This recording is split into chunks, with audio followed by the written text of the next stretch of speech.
Hello viewers, আজকে আমি তোমাদের শেখাতে চলেছি ক্লাস 7-এর নিজে করি একই রায় এর সমস্ত অঙ্কগুলি। যে সমস্ত বাচ্চারা অঙ্কে ভীষণই দুর্বল তাদের জন্য আজকের অঙ্কটা।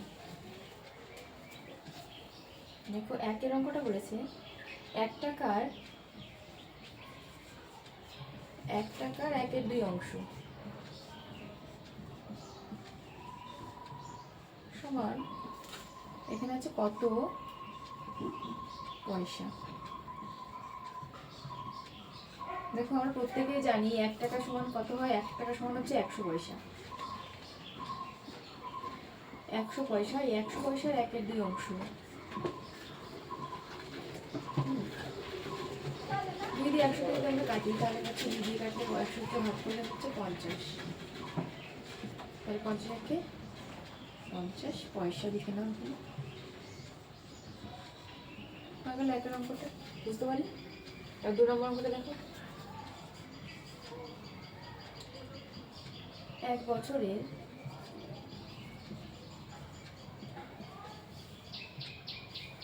1/4 অংশ সমান, ওখানে জিজ্ঞেস করেছে কত মাস।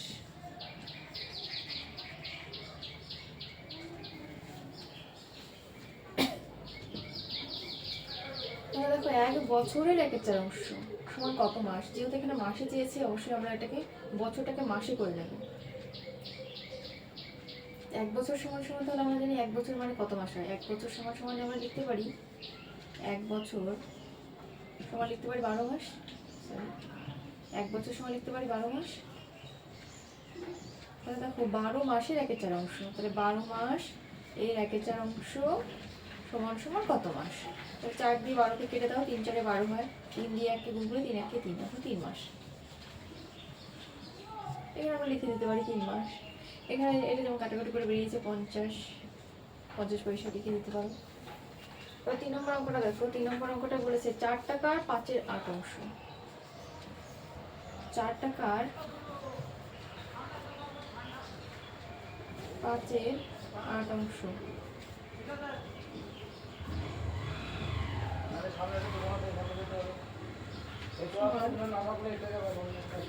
কত গ্রাম।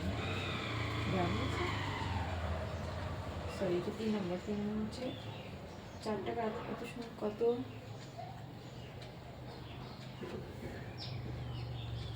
টাকা আর পয়সা।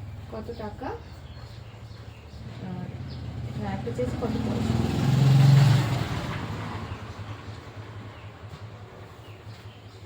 4 টাকার 5/8 অংশ। টাকাকে সেই প্রথমটার মতো টাকাকে পয়সা করে নেবো। 4 টাকা সমান কত পয়সা হয়। 4 টাকা সমান আমি লিখতে পারি 4 টাকা সমান হচ্ছে 4 টাকা সমান আমরা লিখতে পারি 4 ইন্টু, মানে 4 গুণ 100 সমান সমান হচ্ছে 400 পয়সা।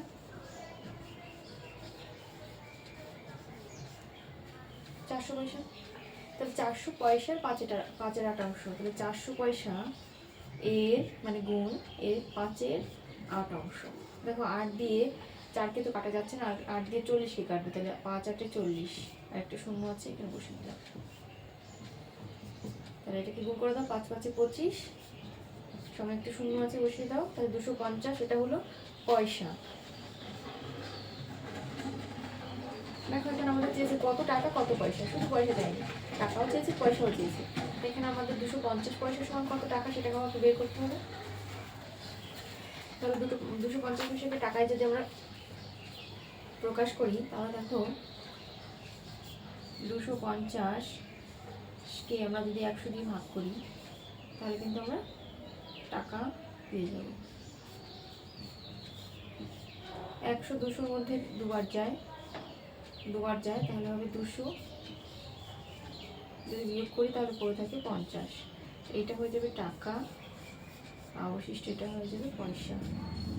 আমরা পেয়ে গেলাম 2 টাকা 50 পয়সা। এখানে আমরা লিখতে পারি 2 টাকা 50 পয়সা। ওকে, এবার 4 নম্বর অঙ্কটা আমরা দেখব।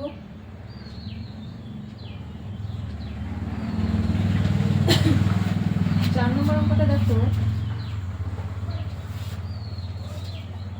বলছে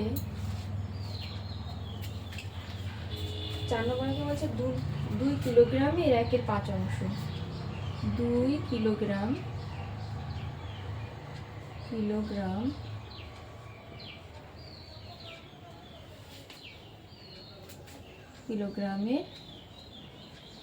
1/5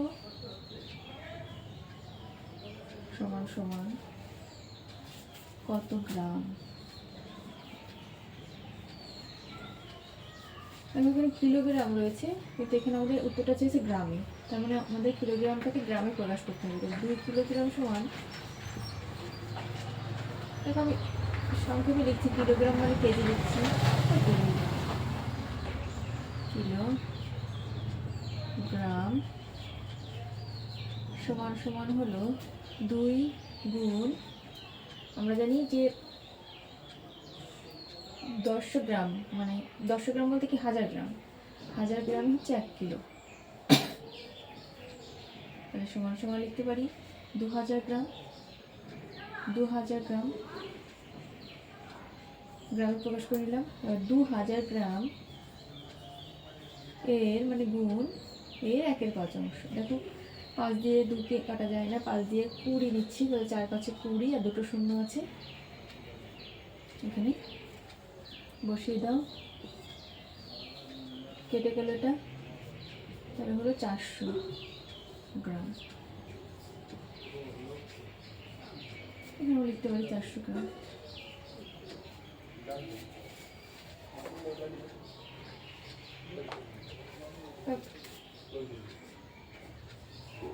5 নম্বর অঙ্কটা দেখো,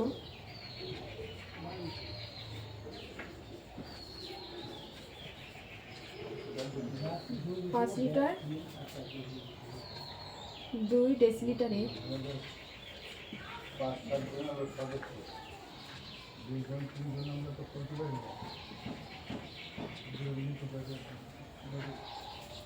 1/2 অংশ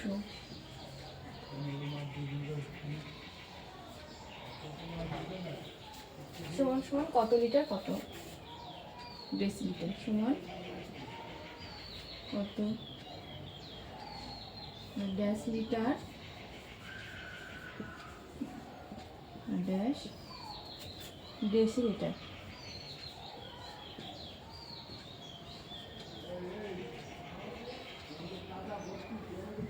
তাহলে এখানে দেখো লিটার আছে ডেসিলিটার আছে, দুটোকে আমরা ডেসিলিটার করে প্রকাশ করবো। ডেসিলিটার নিয়ে নিই, তাহলে 5 লিটার, একে ডেসিলিটার যখন প্রকাশ করবো, দেখো 5 লিটার মানে হলো 5 লিটারের পরের ঘর 10 ডেসিলিটার, তাহলে যেহেতু 1 ঘর পরে তাই আমরা একে 10 দিয়ে গুণ করবো, 5 10 কত হলো 50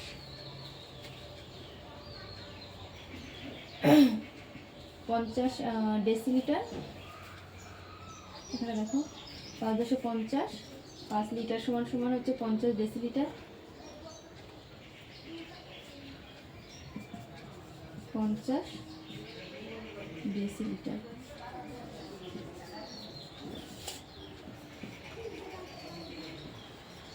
লিটার, আর আগে দেখো ওখানে ছিল 2 লিটার 2 ডেসিলিটার, 2 ডেসিলিটার প্লাস করে দিলাম, তাহলে হলো 52 ডেসিলিটার।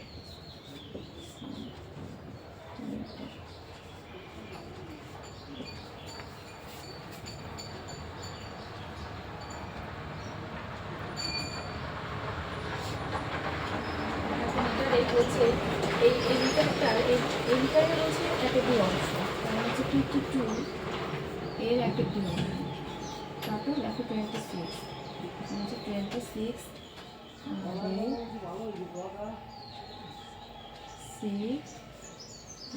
Litre decilitre. এটাকে এখন বলছে যে এটাকে ডেসিলিটার বেরোলো, এখানে বলছে যে কত লিটার কত ডেসিলিটার। এবার ডেসিলিটারকে আবার লিটারে প্রকাশ করবি, লিটারকে ডেসিলিটার প্রকাশ করলে 26 একে আমরা 10 দিয়ে ভাগ করব, 2 বার দিলে হচ্ছে 20 6, তাহলে এটা হচ্ছে লিটার, এটা হলো ডেসিলিটার।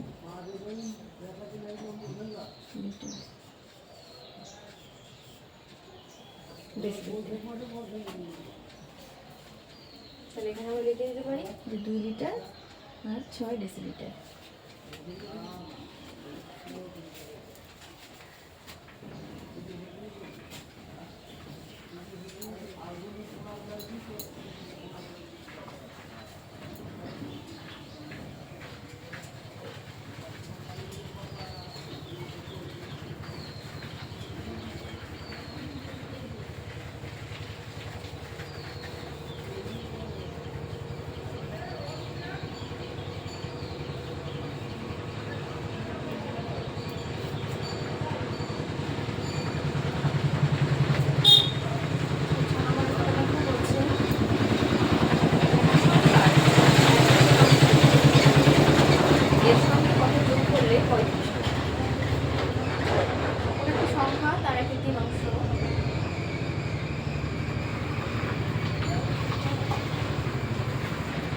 তার সঙ্গে যদি আমরা 20 যোগ করি তাহলে 35 হয়।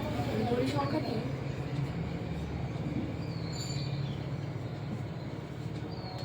সমান এক্স, তবে সংখ্যাটিকে আমি এক্স ধরে নিলাম, আমরা জানি না সংখ্যাটি, তাই সংখ্যাটিকে এক্স ধরে নিলাম। তাহলে বলছি এক্স এর 1/3 অংশের সঙ্গে যদি আমরা 20 যোগ করি তাহলে আমরা কত পাবো? 35, মানে 35 পাবো। তাহলে দেখো এইটুকু যদি আমরা গুণ করি তাহলে কি পাচ্ছি? এক্স উপরের সংখ্যা, তাহলে x/3 = 35। আর যেহেতু এই 20টা যখন আমরা সাইড চেঞ্জ করবো তাহলে সাইনটাও চেঞ্জ হয়ে যাবে, তাহলে সাইড চেঞ্জ করছি, ছিল সাইন ছিল প্লাস হয়ে যাবে মাইনাস। তো এক্স = হতে পারে 35 থেকে 20 বাদ দিলে পাচ্ছি আমরা 15, আর এই 3টা 35 থেকে 20 বাদ দিলে পাচ্ছি 15, আর এই 3টা এখানে ভাগে আছে, কিন্তু এখানে যখন সাইড চেঞ্জ করবো এটা হচ্ছে সাইনটা গুণ চেঞ্জ হয়ে গুণ হয়ে যাবে, তখন এটা হবে x = হচ্ছে 45। এটাই অ্যান্সার।